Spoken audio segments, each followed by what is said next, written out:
Welcome to the press conference of Prime Minister Marin, Prime Minister Morawiecki. We will start with the brief remarks from both Prime Ministers, and then we will have a short time for questions. Please. Prime Minister Morawiecki, dear Mateusz, I'm so happy that we could finally meet here in Helsinki. Your visit comes after the tragic events of last Tuesday. Once again, I want to express our solidarity for Poland and condolences for the lives lost. We must be very clear. Without Russia's war and targeting of civilians, also innocent Polish civilians would not have died.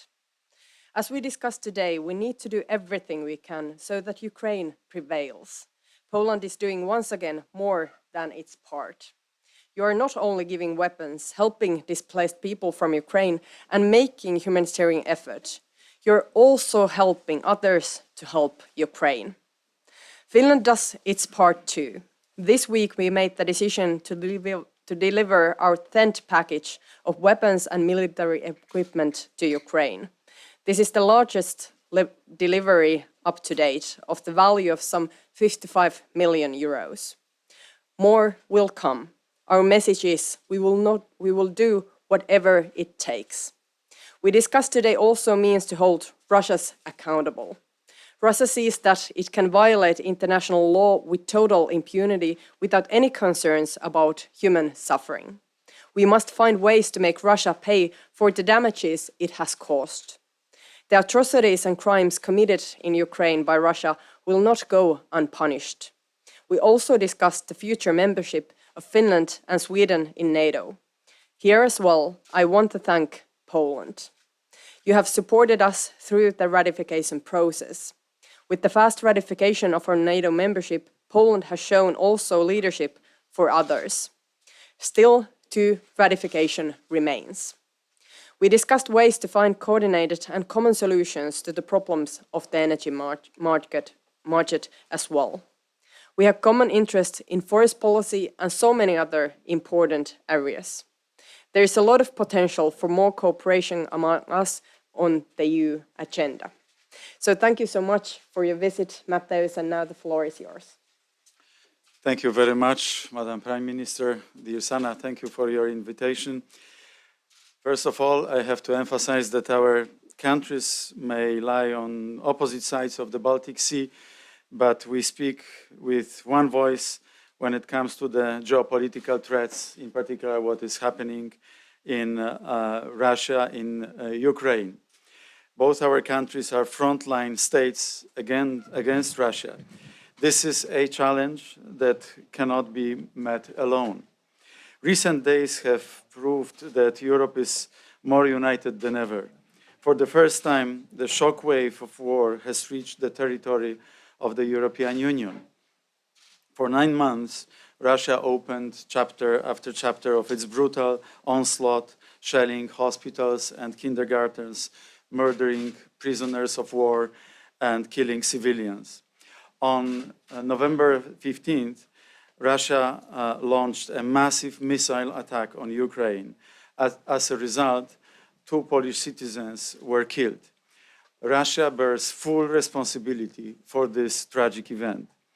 Russia is testing our determination, but we do not give in to threats. We do not give in to provocations. We stand shoulder to shoulder with Ukraine. Special times call for special actions. When dozens of missiles are hitting Ukraine, we must hit Russia harder than it might expect. And here I would emphasize in particular one special element which was not yet used, and this is a potential confiscation of Russian assets of Russian Federation and assets of Russian oligarchs. They have to feel the pain of this war. They have to be responsible for this war. Assets cannot only be frozen. Frozen assets can increase in value in due course. We need Russian assets to be dedicated, used to rebuild Ukraine, and they have to feel this pain. Today, the whole world is paying for Russia's aggression. but it is Russia that must pay for all the crimes it has committed. Despite its many losses, Russia is still a huge threat, which is why we need further sanctions. Sanctions are effective and we must develop them, although they are not indifferent to our economies. This is why we also have to be strong, and we have to explain this to everybody, why the inflation, why the energy prices, why the macroeconomic crisis, and we have to speak with one voice here as well. And Sanna and I, we do speak one voice with regard to the prerequisites of this crisis, why this is happening. Ukrainian army is facing a formidable enemy alone, and Ukrainians must be constantly aware that they have Europe's massive support behind them. It's David versus Goliath, and this David has to know that we, the free world, we are going to defend them, and we are also ready to sacrifice more to defend Ukraine, because Ukraine is fighting for our freedom, for our security, and for our prosperity in the future. Poland has no doubt that Georgia 2008 and Crimean Peninsula 2014 was the beginning of a new era in our history. We had no doubt that Russian gas was as dangerous as Russian tanks. We had no doubt that the hybrid attack on the Polish-Belarusian border was a prelude to Russia's actions. Both our countries stand up to those threats. Poland has built a wall on the border with Belarusian regime, and we are going to build a barrier with the Polish-Russian border to Kaliningrad region. And I know Finland is also thinking about some barriers, some walls with Russia as well. The level of political class can be seen in moment of threat, moment of crisis. This is why it's so important how we, the European Council, the European Union, react to what is happening in Ukraine. A united society and united politicians is the great strength of any nation.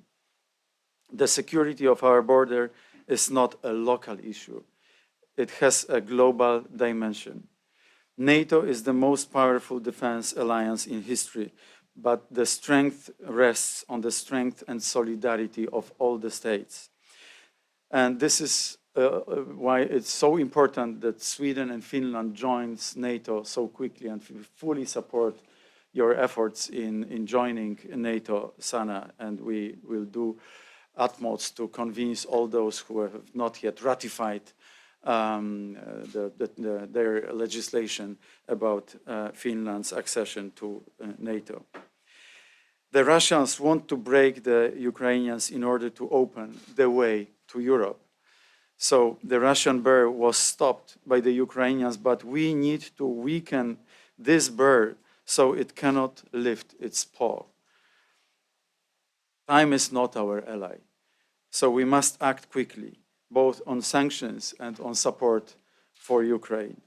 Russia wants winter on its side, but there is a country in modern history that knew how to use winter against Russia, and this was Finland some decades ago.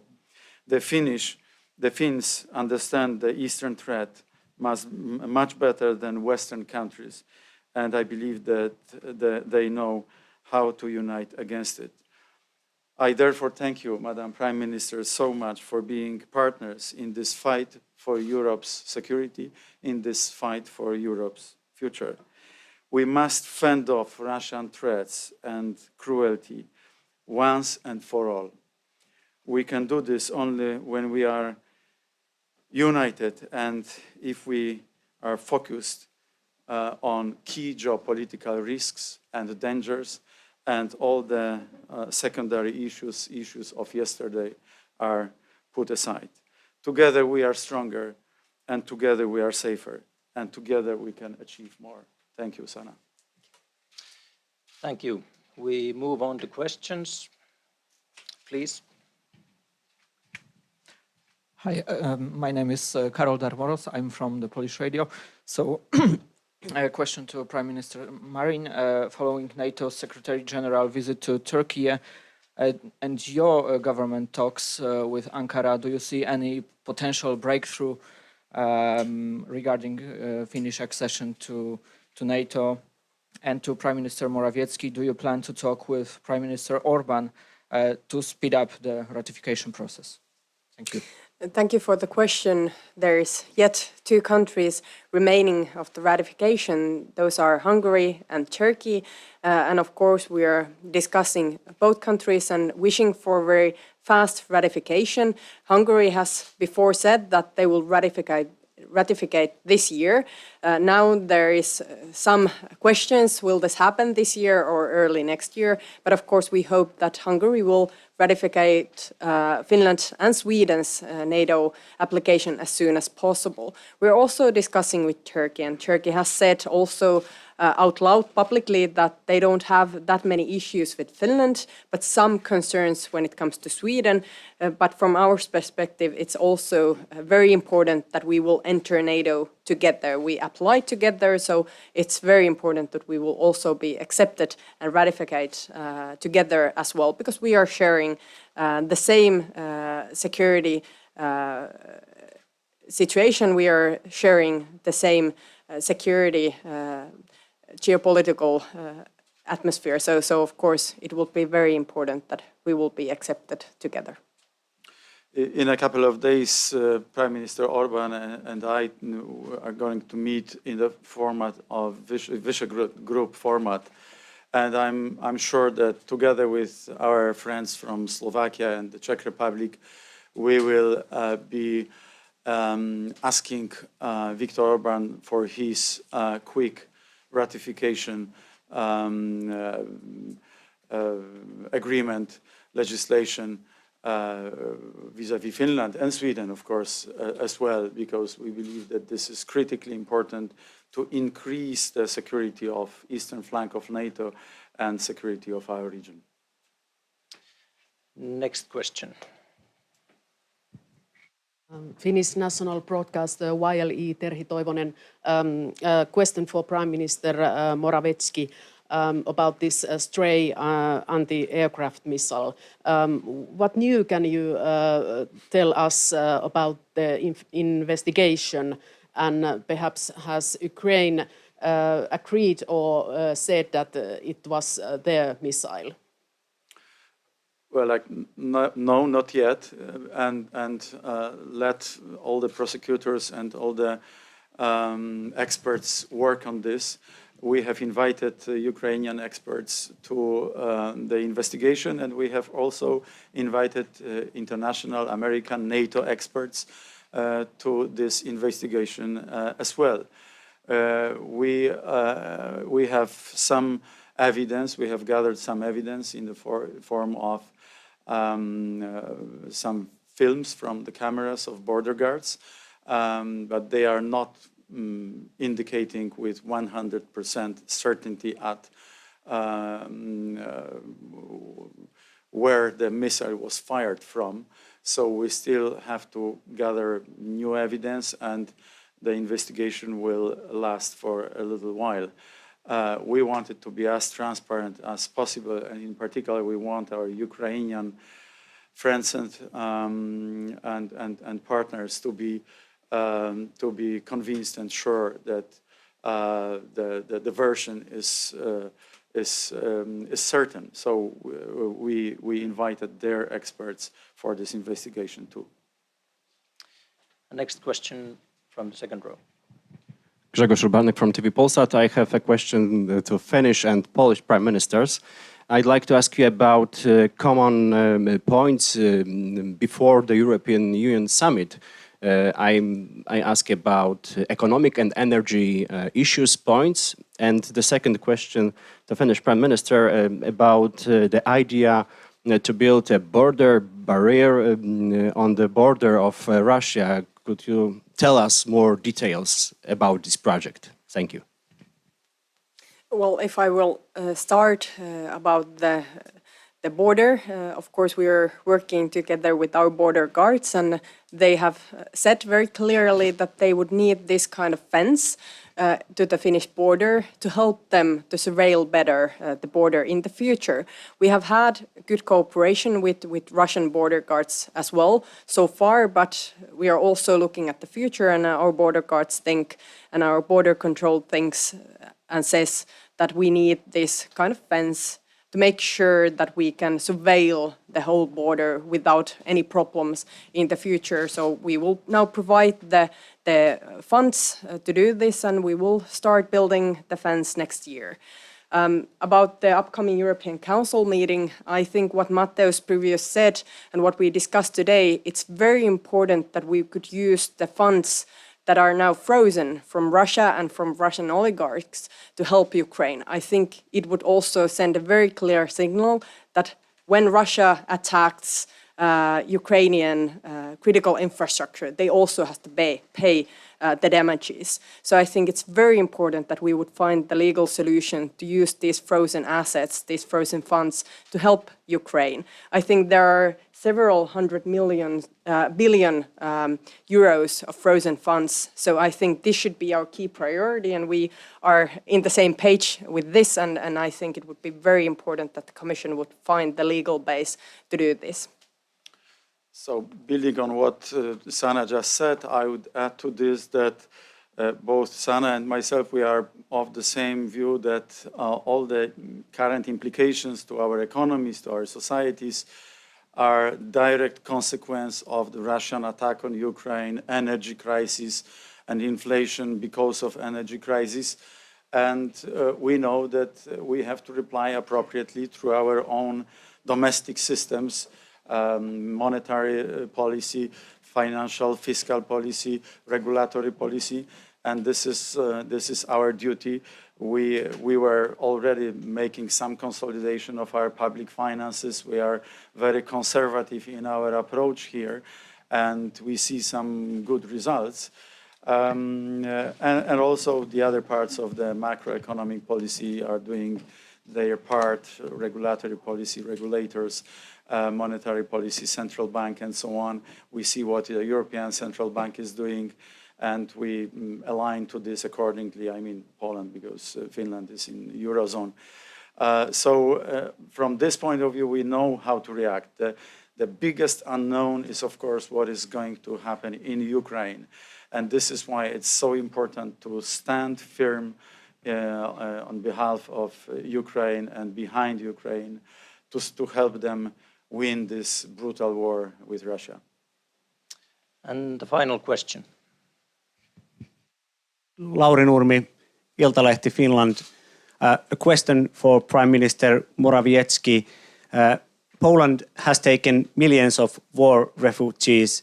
At the moment, also weapon deliveries to Ukraine go to Poland.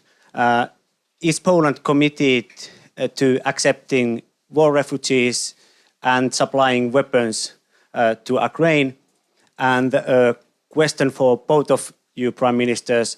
Russia is destroying Ukraine's infrastructure and targeting civilians by purpose. Is Vladimir Putin a war criminal? Thank you. Well, it's certain that there is war crimes happening in Ukraine as we speak, targeting civilians, destroying, demolishing critical infrastructure, energy infrastructure, and also this way targeting civilians. It's wrong, these are war crimes, and we have to make sure that the ones responsible, especially Vladimir Putin, that it's behind this war, are held accountable. We have to make sure that the international community condemns these actions, and we have to make sure that Ukraine will win the war and also help Ukraine build its country, rebuild its country after the war and also during the war. And that's why the frozen assets that we could use are so important, that we could find this way also the monetary help to Ukraine to build, for example, this critical infrastructures once again. The other question that you asked with Morawiecki was concerning weapon deliveries, weapon delivery. taking refugees. Yeah, there's a point that I want to say. I think we also have to show solidarity towards Poland and other neighboring countries of Ukraine. I think this isn't a situation that should only concern certain countries, but this concerns all of Europe. So I think it's very important that all of us are supporting Poland, but also other neighboring countries when it comes to for war refugees or otherwise the situation. We have to show solidarity and unity from this perspective as well as whole EU.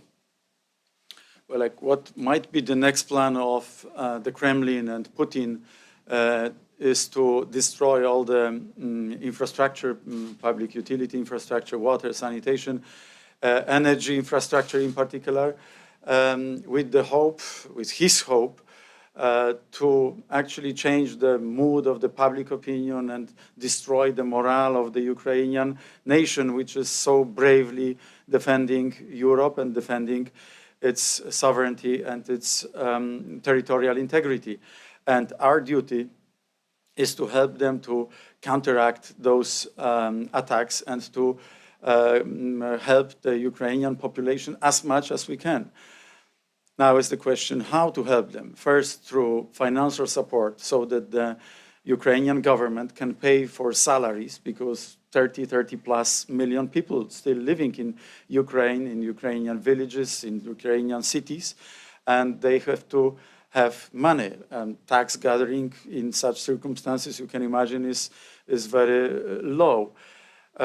So on the one hand, Sanna and myself and with some other countries which are the most aware of what is going on and how pivotal the situation is, we're trying to convince the European Commission to act quickly, to act more bravely, to act more generously, to deliver money to Ukraine. On the other hand, there might be another wave of refugees. You asked about refugees, sir.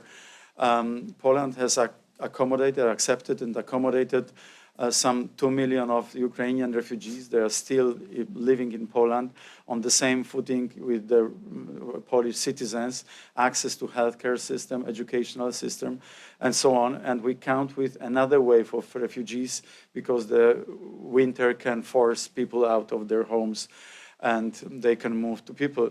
In those circumstances, I think that the European Commission and their thinking should be based more on solidarity with Poland and Slovakia and other countries which are going to absorb most of those refugees, because the first wave,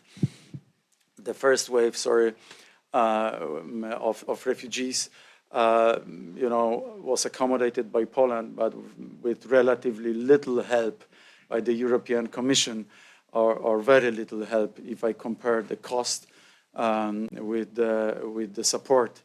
So that's about the current situation, and we have to think about the worst scenario as well. Hope for the best, but prepare for the worst, and this is what we are doing right now, and we have to do so. Thank you, Prime Ministers. Thank you. All the press conference has ended.